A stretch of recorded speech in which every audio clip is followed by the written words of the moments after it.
যারা কর্ণধার আছে তাদেরকে গ্রেফতার করা হয়েছে, জেলে পোড়া হয়েছে, শুধুমাত্র একটা হত্যাযজ্ঞে, গণহত্যায় কারা কারা শহীদ হলেন তাদের পরিচয়গুলোকে প্রকাশ করার কারণে। আমরা জুলাইতে যারা অংশগ্রহণ করেছি, এটা সত্য যে জুলাই একদিনে আসেনি। জুলাই এসেছিল বাংলাদেশে সাধারণ জনগণের উপরে বহুমাত্রিক নিপীড়ন, জুলুম, গণহত্যার মতো পরিবেশ, অপরাধ সংঘটিত হওয়ার পরে জুলাইয়ের মতো একটা পরিবেশ বাংলাদেশে তৈরি হয়েছে। আওয়ামী লীগ ক্ষমতায় এসে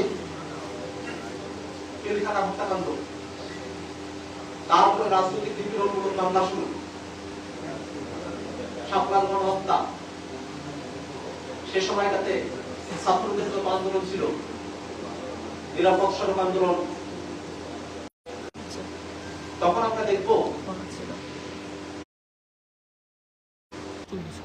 তার এই সময়টাতে সমাজের এমন কোন অংশ নাই যার উপরে তারা নিপীড়ন করা বাদ রেখেছিল। সে সময়টাতেই আমি বলেছিলাম যে আওয়ামী লীগ তো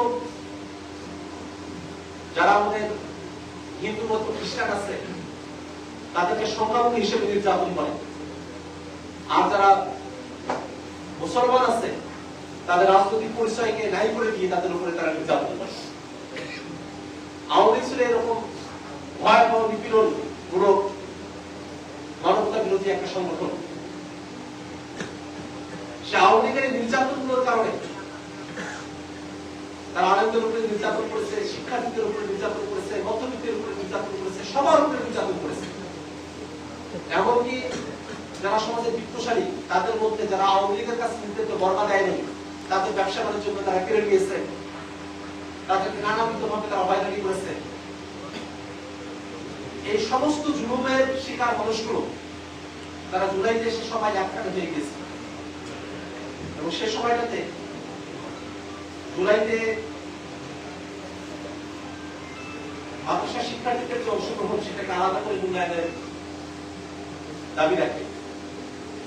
কারণ আপনারা খেয়াল করে দেখবেন যে আমরা যারা কলেজ বিশ্ববিদ্যালয়ের শিক্ষার্থী, আমরা পড়ালেখা শেষ করার পরে সরকারি চাকরিতে অংশগ্রহণ করব, সেখানে আমরা কতটা চাকরি পাবো বা না পাবো তার সাথে কোঠার একটা সম্পর্ক আছে। অর্থাৎ আমরা যারা কলেজ বিশ্ববিদ্যালয়ের শিক্ষার্থী, আমরা যখন আন্দোলনটাতে জুলাইয়ে সামিল হতে শুরু করি তখন তার সাথে ভবিষ্যতে আমরা চাকরি পাবো কি না পাবো সে ধরনের একেবারে ব্যক্তিগত পর্যায়ে বা একেবারে যদি আমরা গোষ্ঠী পর্যায়ে করি একটা স্বার্থের ব্যাপারও ছিল। যদি মাদ্রাসার শিক্ষার্থীরা যারা জুলাইতে অংশগ্রহণ করলেন, জুলাইতে অংশগ্রহণের সময়টাতে কোটা রিলেটেড ইস্যুতে তাদের কোনো স্বার্থ ছিল না, একেবারে স্বার্থবিহীন অবস্থায় তারা জুলাইতে অংশগ্রহণ করেছে। কারণ সে সময়টাতে সবার লক্ষ্য এক জায়গায় ছিল যে বাংলাদেশকে এরকম একটা ফ্যাসিস্ট কাঠামো থেকে মুক্ত করতে হবে। এবং তাও আমরা প্রায় 2 বছরের মতো সময় অতিবাহিত করে ফেলছি। এই পুরো সময়টা জুড়ে যে শহীদদেরকে সব থেকে কম স্মরণে রাখা হয়েছে, যে শহীদদেরকে অন্যান্য যারা শহীদেরা আছেন তাদের মর্যাদার জায়গাও আসন করা সম্ভব হয়নি, তারা এই শাপলার শহীদেরা। আজকে আমাদের আলোচনার সময় থেকে আমরা দুটোই বলব, শাপলা যখন বাংলাদেশে ঘটে তখন সামগ্রিক ভাবে এই বাংলাদেশের এই মাদ্রাসার শিক্ষার্থী যারা আছে আমরা হত্যাযজ্ঞগুলো চালানো হয়েছে। বিভৎস ভিডিওগুলোতে দেখতেন যে পড়ে আছে হয়তো তরুণ কোন মাদ্রাসার শিক্ষার্থী,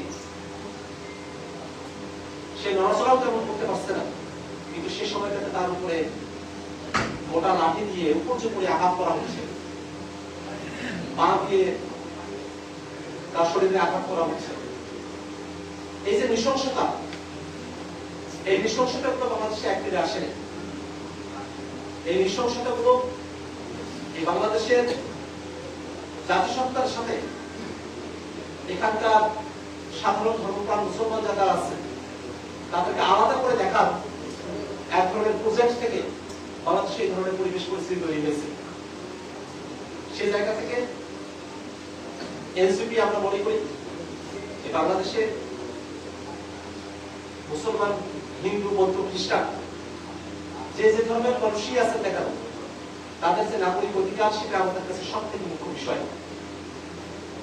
আমরা বাংলাদেশে কোনোভাবেই যেমন কোনো ধর্ম বিদ্বেষের চর্চা দেখতে চাই না, তেমনই ভাবে ধর্মকে ব্যবহার করে কোন ধরনের উগ্রপন্থার চর্চা সেটাও আমরা এই বাংলাদেশে দেখতে চাই না।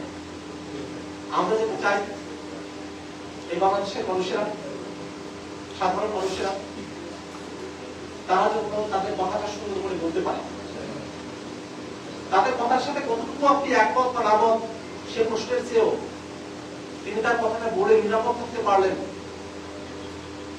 তার উপরে জুলুম করা হলো না, সেটা নিশ্চিত করতে পারাটা একটা রাষ্ট্রের অগ্রগতির জন্য সবথেকে বেশি জরুরি বিষয়।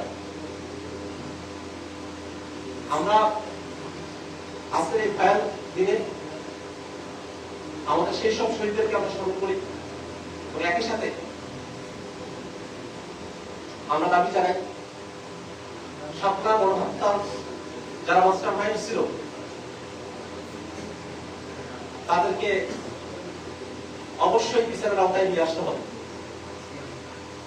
সে সময়টাতে প্রত্যক্ষ এবং পরোক্ষভাবে যারা এই হত্যাযজ্ঞকে সমর্থন দিয়েছিল তাদেরকে বিচারের আওতায় নিয়ে আসতে হবে এবং সাতটার শহীদরা যারা এখনো পর্যন্ত কোন স্বীকৃতির আওতায় আসেননি তাদেরকে স্বীকৃতির আওতায় নিয়ে আসতে হবে এবং বাংলাদেশ রাষ্ট্রকে এমন গণতান্ত্রিক সংস্কার এবং রূপান্তর করতে হবে যাতে করে আমাদের কোন বাহিনী রাজনৈতিক কারণে আমাদের জনগোষ্ঠীর উপরে নিপীড়নমূলক আচরণ করা থেকে তারা বিরত থাকে। আমরা সেই গণতান্ত্রিক সংস্কারের দিকে বাংলাদেশ অগ্রসর হবে সে আশাবাদ করে আমাদের শহীদদের জন্য দোয়া কামনা করে আপনারা যারা আজকে উপস্থিত হয়েছে